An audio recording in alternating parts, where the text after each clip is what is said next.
What's up, North County? I'm your host, Randy Doty. Thanks for tuning in. And today on the show, we have Annika Ernstrom with the DEWER Tractor Restoration Program. Welcome. Thank you for I having got me. that right, huh? Yes, you did. Like I said, I think about my daughter and my son-in-law's last name, and I envisioned that, and I just have to put that R in front of it. So happy I got it. So awesome. Thanks for coming on. Thank you for having me. So you were on before. We talked about the Tractor Restoration Program. And so some things have changed since the last time that you're on. You are now the main person Yes, sir. with DEWER. So tell me about it.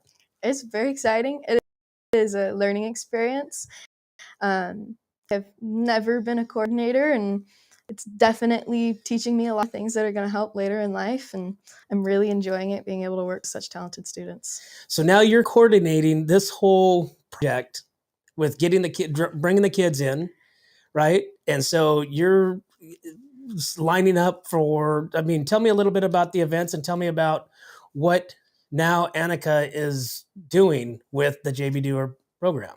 So since the last time we talked, we had our launch party, which was extremely successful, and we have reached 17 students this year. So we now have 17 tractors being restored for the 2023 competition. Oh, and nice. That is more than we have ever had. The most that we've had, I believe, is around 12. So we've surpassed it by far. And because of you. I don't know about that. I think it was very helpful from the community to really spread the word and to see, have to brag on my students because I'm so proud of them. From this last year's competition, we had 5 local kids go to the Chevron National Tractor Restoration Competition. And we had multiple students win awards. Annalisa Jorgensen took the Best Presentation Award, and she also nominated her father, who is her mentor, for her project as the Kathy McKendrick's Mentor of the Year Award, and he won that one as well. Oh, nice. Brett Lipscomb took back the Best Photo Award, and he did a wonderful job with the photography in his project. And we had multiple students in the running for the Fan Favorite Award as well. So they all did an incredible job and had a great time there. Awesome. And so 17, 12 has been your average or been your most in the past? What's been your average? I want to say, so typically we have a few projects that don't get finished because life happens and we're all learning how to manage time better. And so we have anywhere from 8 to 10, 12 I think is the most that's entered. But usually only 6 to 8 make it at the end of the year. And it just depends. Hopefully this year, almost all of them finish. Awesome. These kids are really enthusiastic, and I'm really happy to see that. And they've either taken off time from sports or just whatever it is, they've prioritized, and I'm really proud of how they're doing it. They did much better than when I was there. What's the age range? So these students are all in high school. So Okay. You have to be, I think it's 14 and 18. Okay. And so they are full-time students in high school. They are doing sports and extracurriculars and everything that high school students would want to do. So to have them fully restoring a tractor, it's like a 300-hour project on average. Wow. Is a huge deal, and especially for them to finish in under a year's time. So when they're participating, are they participating in this competition themselves, or are they participating also with like their school affiliation? You know what I'm saying? Yeah, it's completely up to them. Okay. So I know students have used their projects as their FFA SAE projects, Supervised Agricultural Experience. Okay.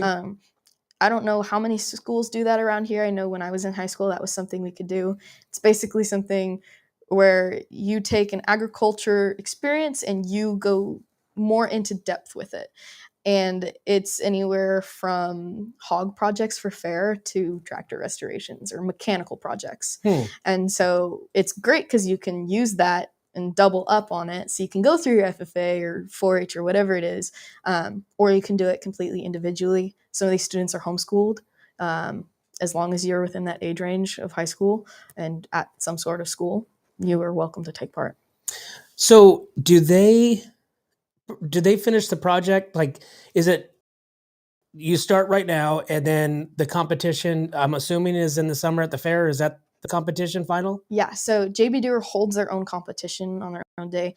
They used to do it fair, but it's a lot easier for everybody to have a day where the judges go through and they judge prior, they have your record books, so they can see everything that was done in the restoration itself.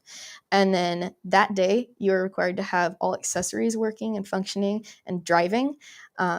So they're going to have you fire it up and show them how everything works. And they are all so skilled. They'll sit there and they'll hear one little tick and they'll know exactly what it is or what's wrong. And then they'll question you when you get into your presentation time.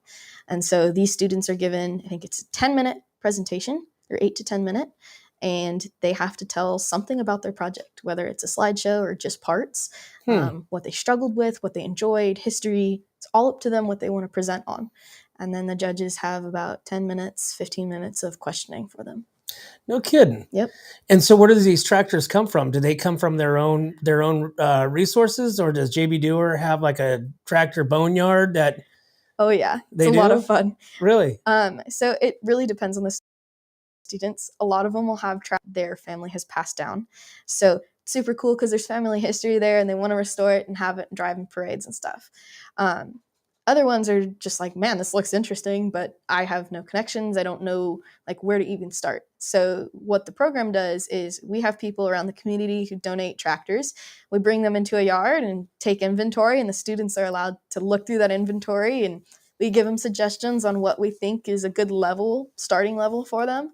Or if they've done it for a few years, what's a really good challenging project, because we want to see them advance. If you don't take on a challenging project, there's not too much that you're going to learn. You want to be able to push yourself. Wow. And so a lot of times we'll suggest little farm-all cubs or Ford 8Ns or 9Ns or 600s because they're super basic and they're super common. So it makes for a better starting project for these students to get into it and get excited and then continue on as they go. That's awesome. So talking about you, so you're a product of the program, really, right? Yes, sir. Because you started in it, which you said you didn't really know much about it when you started it. No clue. And now you are in charge of it. You know, you went through the system, you won. Well, let's see, you placed, and then you went on to the Chevron competition, and you ended up being the grand, what do you call that? Grand champion. The grand champion. So you're the grand champion of that, right? Yes, sir. And so now they have said, hey, guess what? Annika's the chick. She's the one that's going to take this and take it to the next level. And you have. So, because you're, like I said, we always talk about, matter of fact, we were talking about that off the camera as far as like being able to build your own, product, and knowing how something works. Remember, you were just saying that you got to know how it works and what's wrong with it to fix it. Mm-hmm. So you basically have done that. It's not like somebody that just jump in, oh, now I'm going to coordinate. I'm going to be the tractor restoration, director just off the streets. You were that product, that student. Now, when somebody comes to you and says, hey, like, I don't know what I'm doing, you're like, hey, I got this, because you had that experience. So cool. So tell me a little bit about that part. It was really funny. So when I got out of high school, I had some people encouraging me to go work for the DEWERs, and they are incredible people. And they mentored me all the way through my projects of not knowing a single thing to being so excited to going into it. And after that, it's like, you know what? I need a job. I might as well. And I started working for them as a tech, building tanks and prepping stuff, a lot of painting and cleaning up. And it's a really good job. And then I started going on tractor visits with them and kind of mentoring under Miss Gill and seeing what it was that they do on the other side of it. Because it blew my mind how much work that she did. It is insane. There's a completely different side to everything. When you're partaking in something, the people who are running it, there is a huge difference. It's nice and very helpful to know both sides of it. But coming into it and started going on visits and stuff, and I really enjoyed working with the students and seeing what it was that they're doing. And I got word that Miss Gill was moving, and I was very sad for that. And they're like, you know what? They started to pass things over, and I didn't know that was coming. It was kind of just something that happened and slowly did, and I'm very thankful for it because it's been a really good experience. Awesome. And I'm really proud of these kids that are working there because it teaches them some really great skills. So now, fast forward to now, you are selling your Grand Champion tractor on auction, right? We got a couple more days left. Yep. So we need to get that pumped up, and because like I said, the money that you're going to get out of it is not going to be anywhere near you put in and time and all that stuff. but it's a beautiful tractor. It's an old Madonna construction, tractor from the what?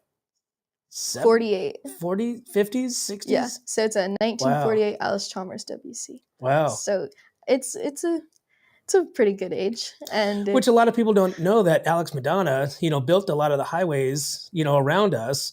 And,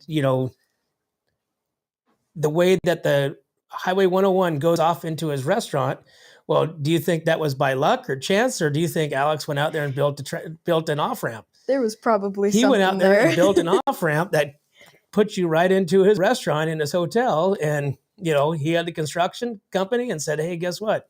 Here you go. Yeah. There you go. Come to my restaurant and come to my hotel. It was very smart, and they worked these tractors. So it definitely gave me a challenge. And it was really funny when we started, because options between tractors, and I kind of didn't really know what I wanted to do for that year.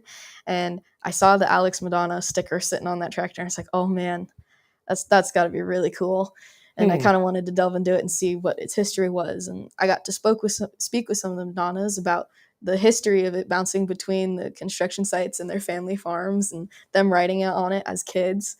And when I brought it home, my mentor at the time, he looks at me and he just put his head in his hands, like, oh, what did you do? He had driven that tractor with Alex Madonna. Oh, no kidding. And small world. And wow. He's like, I know what's wrong with that, so good luck to you. Oh boy, and you got it running and the whole 9 yards. Oh man, yeah. Wow. So now holiday season, everybody likes pies. Oh yeah. Right? And so tell me a little bit about the fundraiser that you have going on right now. So the Negranti Creamery is putting on a pie fundraiser. So it's for local youth programs. Until December 16th, I believe, you are able to pre-order a pie. I think they have 2 options, and really good looking pies. And I have heard so many great things that make your mouth water as you look at them. And they are there as you purchase the pie online, and then $10 for every pie goes to a local youth program. And DEWER TREP program is one of them on that list. So we would really appreciate any help that we can get and support.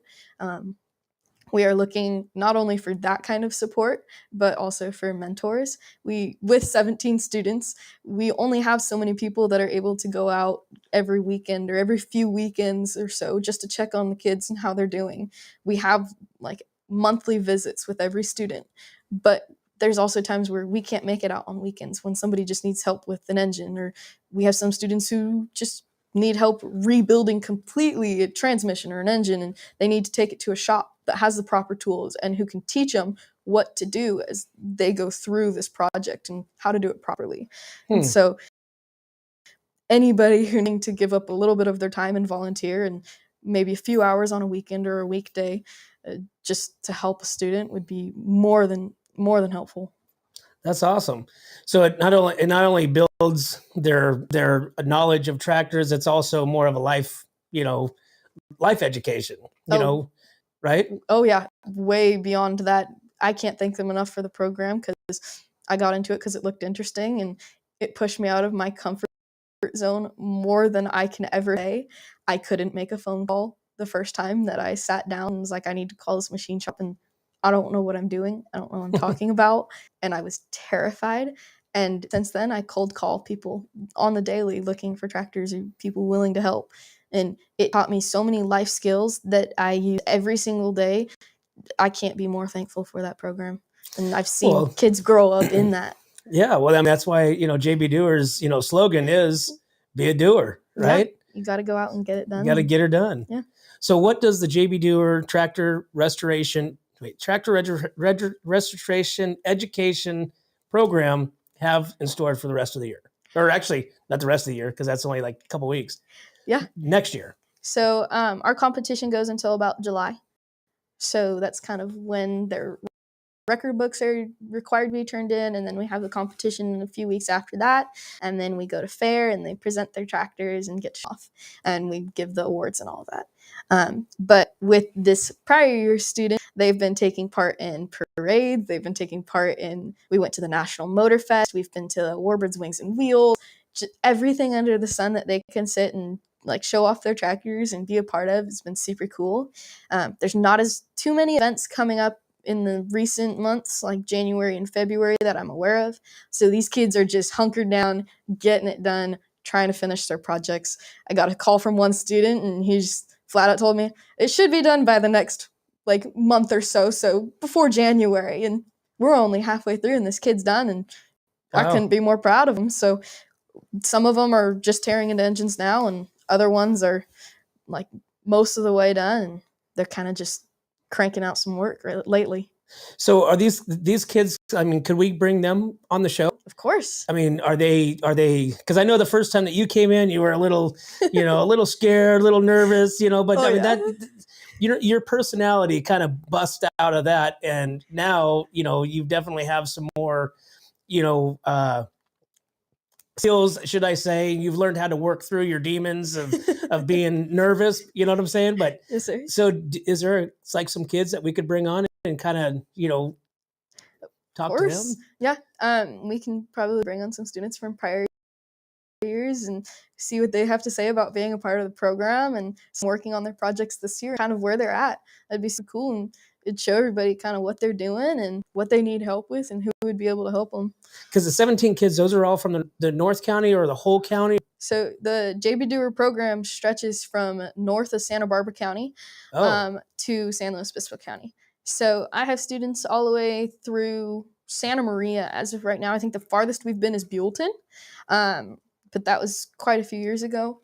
But we have a diesel team in Santa Maria, and we have another student in Santa Maria working on John Deere. And then I don't believe we have anybody out in really far north right now. Interesting. So is it too late for kids to get involved now, or are we kind of still? It's like the very, very end of it. So right now is the latest I would say to be a part. If anything, I'd say join this next year. It would give you a good start where everybody's at. I do have 2 students who are just starting. We're getting them their tractors, and there's nothing wrong with that because I trust that they're going to work their butts off to get it done. But it is definitely more likely to have a better experience if you're going to start kind of where everybody else is starting off. So you kind of get the feel as you're going through either your first time of a tractor restoration, or even if it's your 5th time doing it, it's something where you kind of want to start off at the same time and prepare for any hiccups along the way. So somebody that's watching, family members, kids, they want to get involved, they want to know more about it. How do they reach you? What's the contact person? Email address, phone number? How do we do this? Email would be the best way to do it. tractorrestoration@jbdewer.com is the best way that you can reach me. It deals with anything tractor restoration oriented. If you want to be a mentor, if you want to just help a kid out over the weekend, if you have mechanical knowledge or a shop that's able to do so, if you're a student who wants to be a part, or family members who think they have somebody that wants to be a part of it, that is the best way to contact. Phone numbers as well, 805-440-0822. I'll respond and we'll get you all squared away. Awesome. Well, Annika, you are a great ambassador to the JB DEWER program. Again, you are a product of the program. You're a student of it, and now you are the coordinator. You're the director. You're the one that everybody looks at for the guidance. And I would imagine that they couldn't be happier having you on board with them. Thank you. I appreciate it. Annika, thanks for coming on. Thank you for having me. Look forward to talking more, and hopefully we can get some of your students on. I'll do. Thank you. Awesome. Well, there you have it, guys. The JB DEWER Tractor Restoration Program. Annika Ernstrom, thanks for coming on the show. Really appreciate that, guys. If you guys want to get involved, make sure you guys go to their website, email her, call her, text her. Let's just get them some exposure. And she's also got that tractor for sale, guys. We got to get them money for that so she can build some other cool stuff, guys. Thanks again for tuning in. Again, want to thank our sponsors, which is Amber Johnson with Pillar Real Estate and Clint Amy with Rancho Sestero Meat Cutting, Processing, Wine Travelers, Hideaway, 805 Customs, and Escalar Wines, guys. Thanks for tuning in. We'll see you next time.